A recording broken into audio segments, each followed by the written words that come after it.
La escasa cinematografía boliviana anterior a la llegada del director Jorge Sanginés ya se interesaba, a modo de seña identitaria, por denunciar el contraste entre el subordinado mundo de los indígenas y los sucesivos grupos de poder que los oprimían. Esta constante se sumaba a la necesidad por documentar una cultura etnológica única.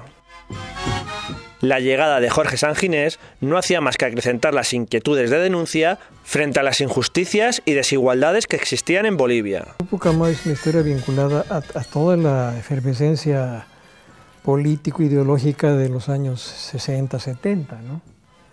En los que la juventud latinoamericana más sensible estaba convulsionada con la idea de la revolución posible. Cuba se había liberado, era un país socialista. Nosotros en Bolivia veníamos todavía influenciados por las transformaciones del país que desencadenó la revolución del 52. Bueno, ¿y qué están haciendo ustedes por la revolución, ¿no? ¿Cómo van a militar en un partido político? ¿Van a hacer política? ¿O qué van a hacer con el cine? Pero no encontrábamos un partido que pudiera satisfacer nuestras ambiciones políticas, nuestros ideales políticos, ¿no? Era una época muy, muy interesante y entonces dijimos, bueno, no vamos a militar en un partido, hagamos del cine un instrumento político y hagamos películas que apoyen el proceso de clarificación, de concientización de las masas bolivianas. Y tal vez fueron los de la derecha los que más se preocuparon de los indios, por miedo, porque ellos tenían clara conciencia de su pequeñez cuantitativa, étnica. Se preocuparon más que la izquierda. La izquierda fue una izquierda señorial, una izquierda que compartía con la derecha los mismos prejuicios raciales, racistas.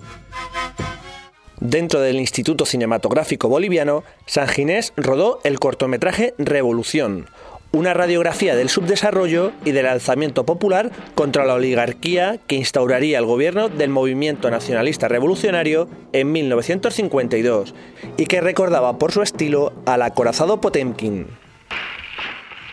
Aisa era la historia de un minero que extraía estaño de una mina abandonada para poder sobrevivir. En ella se trataban temas sociales como la pobreza, los desahucios o el alcoholismo.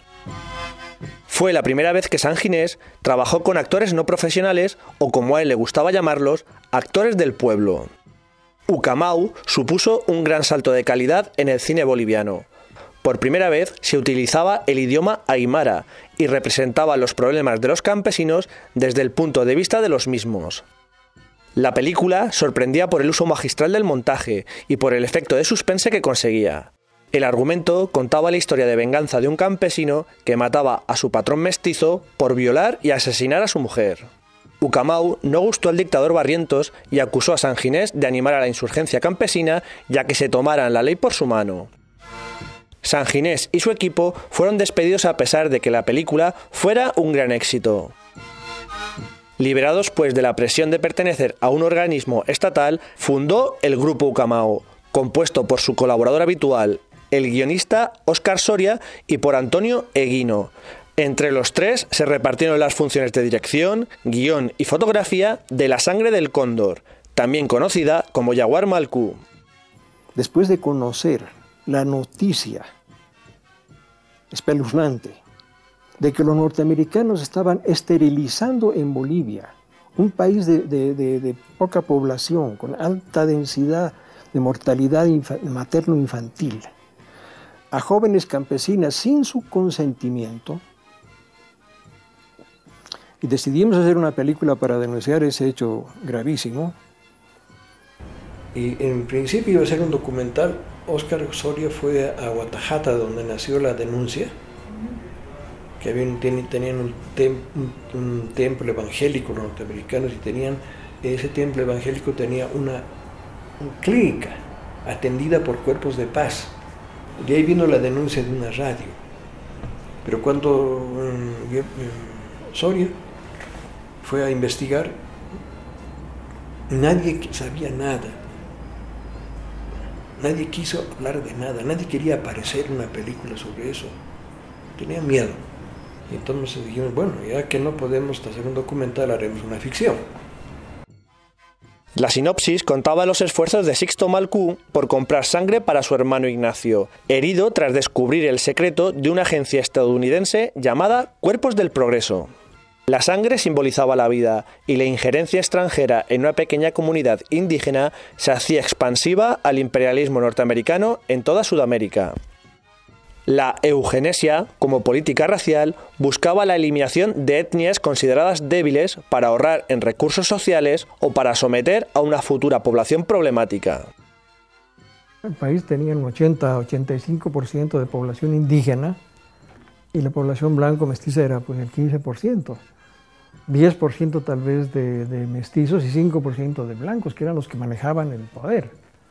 Y para esa minoría ridícula, la presencia de 85% de población indígena era y constituía para ellos siempre un gravísimo peligro. ¿Cómo contenerlo?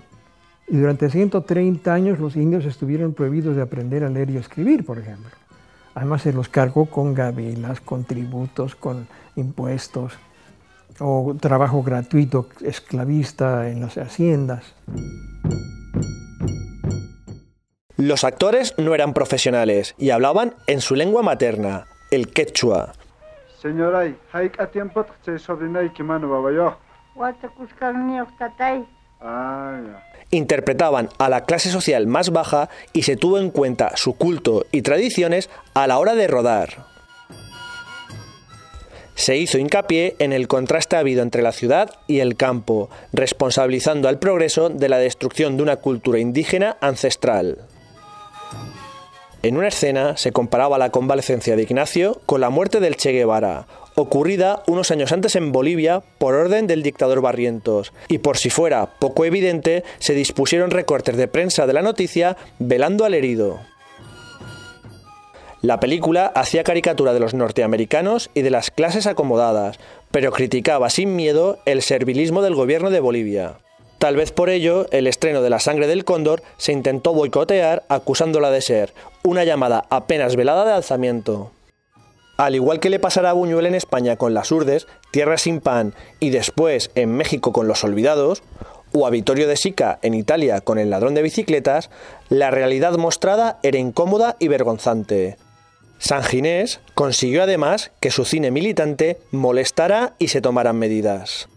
Pero esta película modificó la realidad política del país, porque la denuncia que sentó, resistida por la derecha y por la izquierda también, porque nadie quería creer que los norteamericanos de Kennedy, ¿no?, de la Alianza para el Progreso, estaban haciendo este crimen de lesa humanidad en un país pequeño. Era una cosa increíble, realmente. Entonces el Congreso formó una comisión de investigación y también la universidad más grande del país, la UNSA, en Bolivia. Y después de un tiempo, ambas comisiones llegaron a la conclusión de que sí, de que era verdad, de que la película estaba contando una realidad. Y eso le permitió al gobierno boliviano en el año 1970 expulsar al Cuerpo de Paz de Bolivia, que fue uno de los primeros actos de dignidad política en el continente.